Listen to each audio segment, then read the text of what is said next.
अस्सलाम वालेकुम रहमतुल्लाहि व बरकातुहू। सुबह बखैर।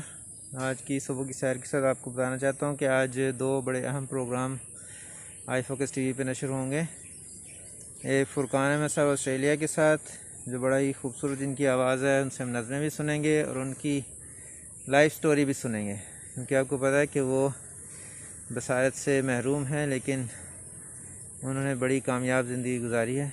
उस हवाले से उनसे मालूम करेंगे। और दूसरा प्रोग्राम, ये पहला प्रोग्राम इंशाल्लाह मलेशिया टाइम के मुताबिक 12 बजे होगा, और दूसरा प्रोग्राम स्पेशल होगा मेरे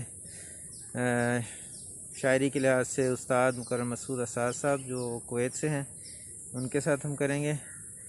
और वो मलेशिया टाइम के मुताबिक इंशाअल्लाह ताला रात को 10 बजे हम नशर करेंगे। तो ये दोनों लाइव प्रोग्राम हैं। शायरी के लिहाज से मेरे उस्ताद मसूद असाद साहब बहुत ही कमाल शायर हैं, उनको आज हम सुनेंगे। उनको आपने बहुत कम सुना होगा। और आज मैं जो कुछ भी हूँ, इसमें सबसे पहले अहमद मुनीब साहब और उसके बाद मसूद असाद साहब का बड़ा हाथ है। तो चलिए आज उनसे आपको मिलवाते हैं। बहुत ही कमाल शायर हैं, साहिब दीवान हैं और बड़े लंबे अरसे से खूबसूरत शायरी कर रहे हैं। तो आज उनसे मिलते हैं। अस्सलाम वालेकुम रहमतुल्लाहि व बरकातुहू।